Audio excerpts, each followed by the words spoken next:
साहित्य academy बान्था मोनगिरि टेगर बान्था मोनगिरि बर'नि सासे गागि लिरगिरि बिथांखौ गोसोखांनानै दिनै दुलाराय बर'फोरानो 5 डिसेम्बरखौ जोङो खन्थाइ सान महरै फालिदों आरो दिनै नैबे बाथाबारि खाथिनि बिथांखौ फबनाय जायगा लङिबाङि होनना बुङो बे जायगायाव दिनै जोङो मिरुयैनो जोंहा क'क्राझार जिल्ला बर' थुनलाइ आफाद आरो लोगोसे बेनि गेदेमा रायजो राजा जों जयैनो बे हाबाफारिखौ फालिदों। बिथाङा जोंनि गेजेराव गैया नाथाय बिथांखौ जों बर' थुनलाइ आफादा मालाबाबो बावनो हाया। दिनै जों जि हाबाफारि लादों बे जोबोद थेलेबलेब हाबाफारि बिथांखौ फबनाय जायगायावनो जोङो बेखौ फालिदों आरो बेजों लोगोसे दुलाराय बर'फ्रानो गासैबो जायगायावनो गुबुन गुबुन हाबाफारिजों बे हाबाफारिखौ फालिदों। दा जों बयबो मिथिगौ जे ब्रजेन्द्र कुमार ब्रह्म सारनि जि बर'नि थुनलाइ बर'नि राव बिथांनि बिहोमाया बेसेबां बिथां गेदेमा सुबुङा बारा खोथा बुङामोन बारा बाथ्रा बुङामोन नाथाय बिथांनि जि कलम बे कलमा गोबां बाथ्रा बुङोमोन आरो बे बाथ्राखौनो जों दिनै अराय सम गोसोखाङो सारखौ लानानै आरो बेखायनो जों दिनै थेलेबलेब मोनसे हाबाफारिनि गेजेरजों जोङो हाबाफारिखौ लादों।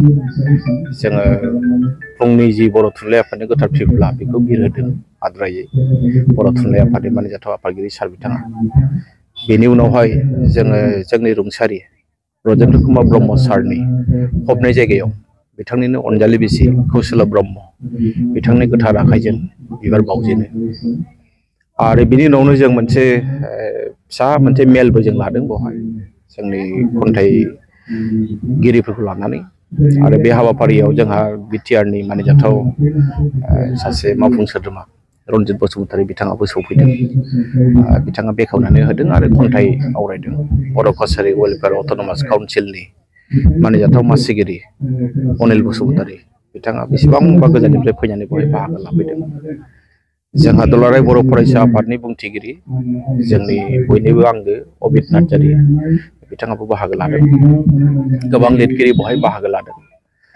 जोंनि मेलेमजिबि सानसुमै क'क्राझार गार्लस कलेजनि जोंहा गोरायुं डक्टर आदाराम बसुमतारी बिथाङाबो बाहागो लाफैदों। गोख्रों गाहाय नेहाथारि लेङाइ आफादगिरि गपिना बरगयारी बिथांमोनहाबो बाहागो लादों। सारदा प्रसाद मोसाहारि बिथांमोना बाहागो लादों। जेकब भार्जिन मोसाहारि जोंहा खन्थाइगिरि साहित्य एकाडेमि बान्था मोनगिरि बिथांमोना बाहागो लादों। बुंनो थाङोब्ला हाबाफारिया नुनायाव जोबोद फिसा नाथाय बेनि ओंथि गोनां हाबाफारि आरो आं बेखायनो दिनै बर' थुनलाइ आफादनि जानानै जोंहा क'क्राझार जिल्ला बर' थुनलाइ आफादखौ आं साबायखर बावनांगोन आरो लोगोसे क'क्राझार जिल्ला दुलाराय बर' फरायसा आफादखौ साबायखर बावनांगोन आरो लोगोसे बे हाबाफारिखौ जाफुंनायाव गासैबो मदद होनाय जोंहा सामलाय आफाद दङ बे हाबाफारि बेखौ जों साबायखर बावनांगोन। बिटिआरनि चिफ सारा फैनो गोनांमोन बिथांमोना जोबोद उसुबिदायाव गोलैदों। इउजि सार फैनो गोनांमोन बिथांमोनाबो सौफैयाखै।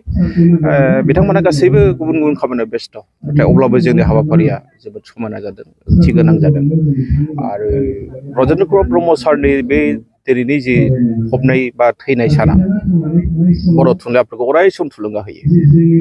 सारनि जि माहि बिथांनि जि माखासे अराय सम गनायजाथाव बिथांनि आखु बेफोरो जोंनि थाखाय मोनसे दौलत जानानै थालांबाय।